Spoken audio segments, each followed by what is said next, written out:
Licenciada, compañeros, tengan todos muy buenas noches. Es un gusto para mí presentarles el tema la comunicación artefactual y la paralingüística. Veamos.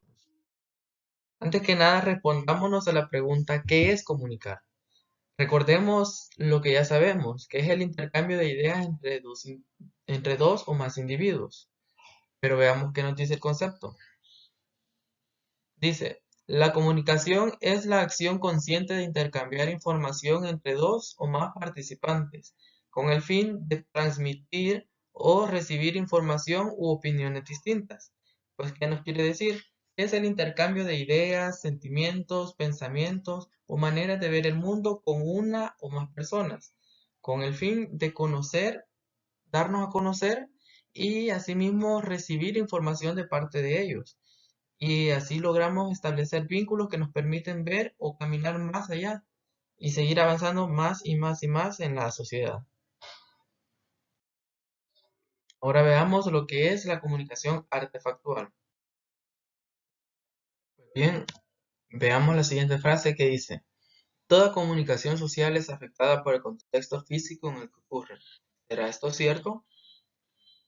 ¿Será que los objetos o accesorios que nos están rodeando nos están comunicando algo? Sabemos que sí, porque la comunicación no es solo oral, sino es toda aquella que logramos percibir por medio de nuestros sentidos. Por ejemplo, si veo nubes grises, puedo intuir que va a llover. Si puedo tocar algo sin verlo, puedo intuir qué objeto es. Entonces, la comunicación sí es afectada por el contexto en el que se dé. Por ejemplo, si ustedes entran a un consultorio, van al médico, llegan al consultorio, ¿qué pueden observar ahí? Van a ver una camilla, van a ver cortina para darle privacidad al paciente, un escritorio, entre otras cosas que les pueden servir al doctor para desempeñar bien su labor. Otro ejemplo, van a la escuela y observan un grado. ¿Qué van a observar? Van a ver pupitres, escritorio, pizarra, entre otras cosas. Y así nos damos cuenta que todo lo que está ahí colocado intencionalmente nos está comunicando algo. Pues bien, veamos qué es la comunicación artefactual. ¿Y qué estudia? Pues estudia los objetos y los accesorios en un entorno o contexto. ¿Qué quiere decir esto? Estudia los objetos y la ubicación que estos tienen dentro de un lugar determinado. Estos a su vez tienen su clasificación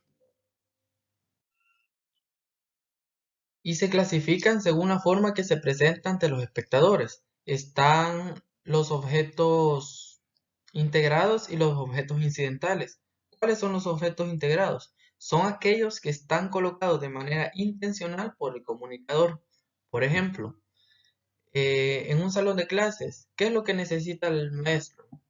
Necesita un escritorio, necesita pizarra, necesita pupitre para que los estudiantes se sientan de una mejor manera para generar un ambiente con mayor comunicación.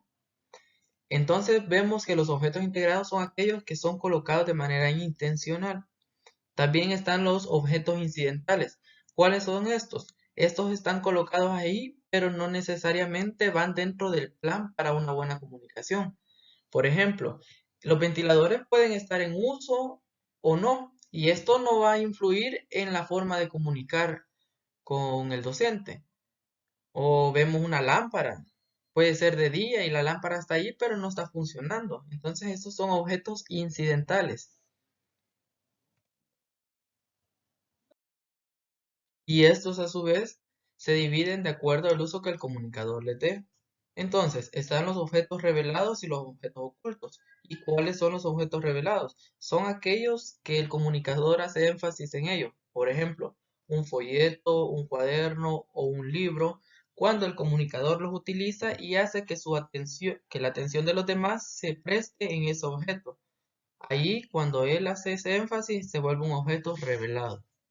También están los objetos ocultos. ¿Y cuáles son estos? Son los que están colocados dentro de este contexto, pero no está influyendo en los demás. Los demás ni siquiera los notan. Por ejemplo, en el salón de clases, si hay un escudo de El Salvador o la bandera del país, eso está ahí, pero no necesariamente los estudiantes van a prestar toda su atención ahí, no va a interferir en la comunicación. Esos son los objetos ocultos. Entonces recordemos que los objetos y los accesorios que podamos nosotros colocar, eso está transmitiendo y está comunicando algo hacia las demás personas. Ahora bien, hagamos un pequeño ejercicio mental.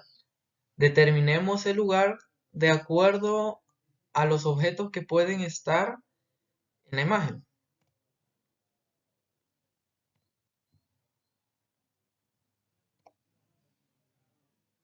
Bien, si logramos determinar que en la primera es un hotel, en la segunda es una escuela y en la tercera es una sala de cines, entonces nos damos cuenta que sí hay comunicación. Y a esto se le llama la comunicación artefactual. Ahora, conozcamos un poco de la paralingüística. ¿Y qué es la paralingüística? Es aquella que nos ayuda a identificar las funciones de la voz por medio de la intención de un mensaje. Un mensaje que nosotros recibimos o querramos transmitir y que estudia, pues estudia los elementos vocales y su notable influencia en el desarrollo de las habilidades de la voz en la comunicación humana. ¿Qué nos quiere decir esto? Que estudia el sonido de la voz, la intensidad, el tono, la velocidad, el ritmo que nosotros le demos a la voz a la hora de hablar. Entonces, veamos las funciones de la voz. Pues, ¿en qué nos ayuda la voz? Pues nos ayuda a denotar nuestra personalidad, nos ayuda a definir quiénes somos, o sea, nos distingue de entre las demás personas. ¿Cómo así? Cuando ustedes hablan, las demás personas que ya los conocen, obviamente, ya identifican qué persona está hablando y no necesariamente lo están viendo. Por ejemplo, si usted llega a su casa y dice, ya vine, no es necesario que los demás que estén en las habitaciones lo vean para darse cuenta que es usted quien ya llegó a la casa y no otra persona. Además, otro ejemplo, si yo estuviera hablando acá sin tener activada la cámara, ustedes ya identifican que soy yo y no es otra persona. Entonces nos ayuda a denotar nuestra personalidad. También comunicar nuestros sentimientos. Pero ¿cómo así? Cuando hablamos, comunicamos también nuestros sentimientos. Ahora imagínense, estuviera hablándoles y diciéndoles con una voz recortada que no... en- vaya, ¿qué creen que en este momento acaba de pasar? Noté tal vez porque me están viendo, no les va a generar el contexto que estoy triste, pero con una voz entrecortada puedo mostrar que estoy triste. Es más, si yo vengo donde mi amigo y le digo, mira, te quiero contar algo, fíjate que entonces esta persona entre líneas va a intuir que yo estoy feliz. Y es entonces cuando nuestra voz permite mostrar nuestros sentimientos, nuestras emociones. También transporta el mensaje. ¿Cómo que transporta el mensaje? Somos nosotros quienes decidimos si nuestro mensaje va lento o va despacio. Si va a ir lento, con pausas prolongadas, para hacer que nuestro discurso tenga una mejor entendimiento, o vamos a hablar de manera acelerada, sin pausas y ninguna forma de hablar que nos permita que nadie nos entienda. Entonces nosotros vamos a saber si vamos a querer ir lento o vamos a querer ir rápido. Entonces nosotros elegimos si queremos ir rápidos, que nadie nos entienda, o queremos ir lento a modo que nuestro mensaje esté llegando a donde tiene que llegar. Además, nos permite generar imágenes. ¿Cómo que generamos imágenes? Recordamos cuando nuestra maestra en los grados pequeños o nuestra mamá nos contaba antes de dormir un cuento.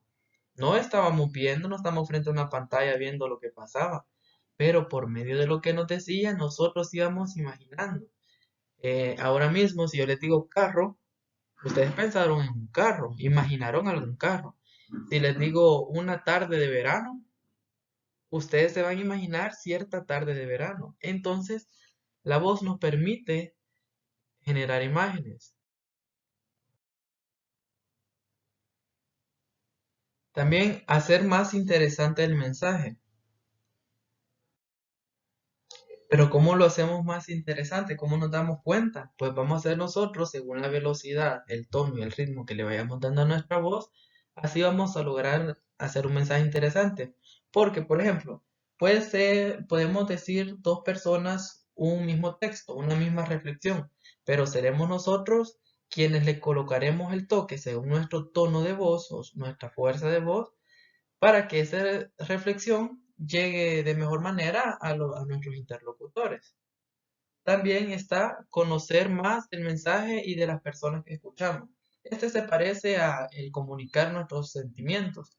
¿Por qué razón? Cuando nosotros estamos escuchando a alguien, determinamos si esta persona está alegre, está feliz, o depende cómo nos esté diciendo, nosotros ya vamos interpretando qué es lo que esta persona nos quiere decir. Entonces, esto nos permite conocer más acerca de su personalidad. Y por último está expresar, hablar y comunicar.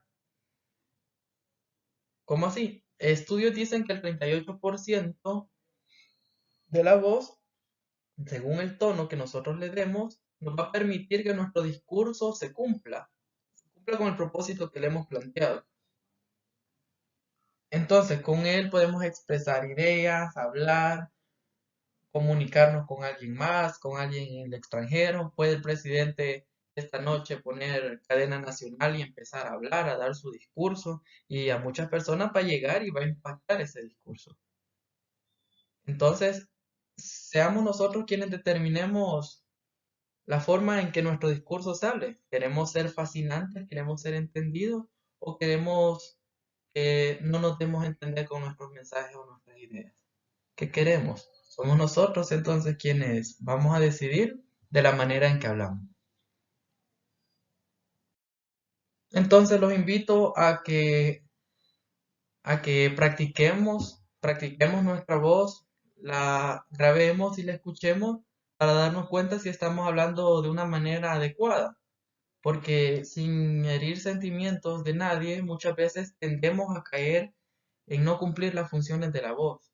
O si las cumplimos, pero estamos demostrando lo contrario a lo que queremos decir. Por eso que chequemos un poco cómo hablamos. Así nuestro discurso siempre será el mejor. Esto ha sido todo. Es para mí un honor haberles compartido acerca de esta temática. Muchas gracias.